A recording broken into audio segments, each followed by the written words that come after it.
बिस्मिल्लाहिर्रहमानिर्रहीम। शुरू अल्लाह तबारक व ताला के नाम से जो बड़ा मेहरबान निहायत रहम करने वाला है। दुआ मांगने की अहमियत और फजीलत। जब इंसान अल्लाह ताला से दुआ मांगता है तो अल्लाह ताला इसके जवाब में इंसान को क्या फरमाते हैं। वो कौन से मखसूस औकात हैं जिनमें अल्लाह ताला अपने बंदों की दुआओं को कबूल फरमा देता है।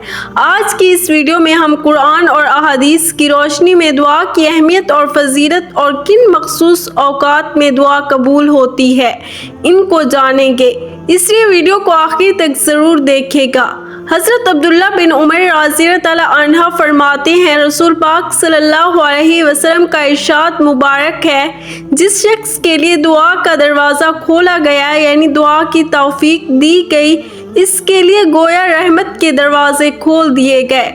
और जो चीज़ अल्लाह ताला से मांगी जाती है इन सब में से ज़्यादातर अल्लाह ताला के नज़दीक पसंदीदा आफियत ये है।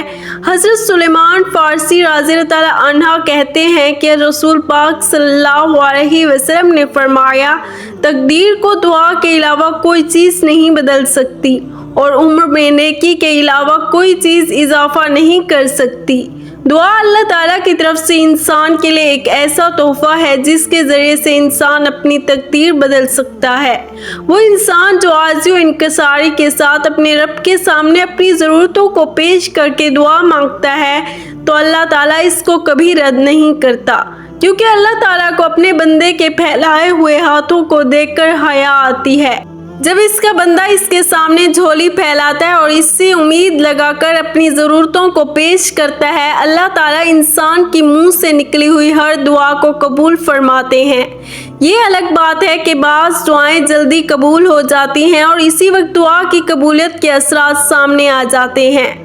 बाज़ दुआएं ऐसी भी होती हैं जो अल्लाह ताला अपनी किसी हिकमत की वजह से इनको बाद में कबूल करता है। बाज़ दफ़ा हम किसी ऐसी चीज़ के लिए अल्लाह ताला के सामने दुआ कर रहे होते हैं जो हमारे हक़ में बेहतर नहीं होता। वो सिर्फ अल्लाह ताला जानता है कि इसकी कबूल ना होने के पीछे क्या हिकमत है, इसलिए अल्लाह ताला इसके बदले में हमें कोई और चीज़ अता कर देता है जिसका हमें अंदाज़ा नहीं होता। हमारी बाज़ दुआएं ना बाद में कबूल होती हैं, ना ही इनका कोई नामुल बदल नज़र आता है, लेकिन वो आखिरत में हमारे सामने नेकियों की सूरत में आ जाते हैं। रसूल पाक सल्लल्लाहु अलैहि वसल्लम के एक हदीस का मफ़हूम है जिसमें रसूल पाक सल्लल्लाहु अलैहि वसल्लम ने इरशाद फरमाया है कि क़यामत के दिन इंसान की दुआएं इसकी नेकियों में तब्दील हो जाते हैं और इस वक्त अफसोस कर रहा होता है कि काश दुनिया में मेरी एक दुआ भी कबूल ना हुई होती। एक दफ़ा मस्जिद नबवी के एक कोने में एक सहाबी बैठकर अल्लाह ताला के सामने गिड़गिड़ा कर दुआ मांग रहे थे और इनकी दुआओं के अल्फाज कुछ यूँ थे, अल्लाह हमें इसलिए तुझसे दुआ मांगता हूँ कि तू मेरा अल्लाह है और तेरे अलावा मेरा कोई नहीं है। हजूर पाक सल्लल्लाहु अलैहि वसल्लम ने जब सहाबी को देखा तो एक दूसरे सहाबी से इरशाद फरमाया, वो देखो जो दुआ मांग रहा है, उसे जाकर बता दो उसकी दुआ कबूल हो गई है। इस वाक़े से हमें पता चलता है कि अल्लाह ताला के सामने आजी का मुजाहिरा करना, इस पर यकीन करना और इसको अपना रब समझकर और अपने आप को कमज़ोर बंदा समझकर इसके सामने अपनी ज़रूरतों को पेश करना एक बेहतरीन दुआ की अलामत है और ऐसी दुआओं को अल्लाह ताला कबूल फरमाते हैं। दुआ मांगते हुए अल्लाह ताला पर कामिल एतमाद और यकीन होना बहुत ज़रूरी है, इसके बगैर कोई दुआ कबूल नहीं होती। अगर इंसान अल्लाह ताला से दुआ मांग रहा है तो इसको यकीन होना चाहिए ये चीज़ अल्लाह ताला मुझे अता कर देगा। अगर इस दुनिया में मुझे अपनी किसी हिकमत के तहत नहीं अता करता तो आखिरत के दिन ज़रूर अता करेगा। अहादीस से हमें पता चलता है कि कुछ ख़ास औकात ऐसे होते हैं जिसके बारे में रसूल पाक सल्लल्लाहु अलैहि वसल्लम ने फरमाया है कि इन औकात में हर दुआ कबूल हो जाती है। इंसान को कोशिश करना चाहिए कि वो इन औकात में दुआ करे और इनकी दुआ कबूल हो जाए। जिस तरह मखसूस औकात मकबूलियत दुआ में असर रखते हैं, इस तरह इंसान के बाज़ हालात को भी हक़ ताला ने मकबूलियत दुआ के लिए मखसूस फरमाया है जिनमें कोई दुआ रद्द नहीं की जाती।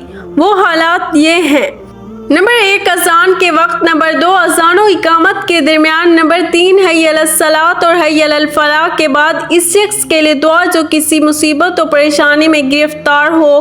दुआ करना बहुत ही मुफीद है। नंबर 4 जमात में सफ बांधने के वक्त, नंबर 5 जिहाद में गुमसान की लड़ाई के वक्त, नंबर 6 फर्ज नमाज के बाद, नंबर 7 कुरान मजीद की तिलावत के बाद, बिलखसूस ख़त्म कुरान मजीद के बाद दुआ कबूल होती है और बिलखसूस सुनने वालों की दुआ पढ़ने वालों की निस्बत जल्दी कबूल हो जाती है।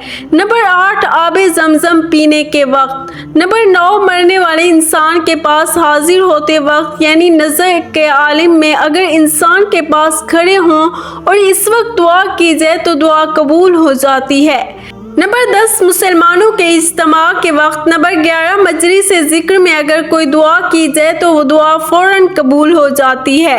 नंबर 12 इकामत नमाज के वक्त, नंबर 13 बारिश के वक्त। इमाम शाफी रहमतुल्लाह अलैह फरमाते हैं कि मैंने बहुत सारे सहाबा और ताबीन का ये अमल सुना है कि वो बारिश के वक्त ख़ास दुआ फरमाया करते थे।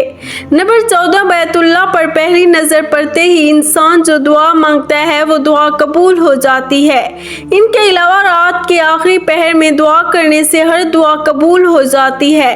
जुम्मा के दिन अल्लाह ताला ने एक वक्त को मुबहम रखा है जिसमें दुआ कबूल होती है ताकि बंदा जुम्मा के दिन ज़्यादा से ज़्यादा दुआ करे ताकि इनकी दुआ कबूल हो जाए। अल्लाह ताला के ख़जानों में से किसी चीज़ की कमी नहीं।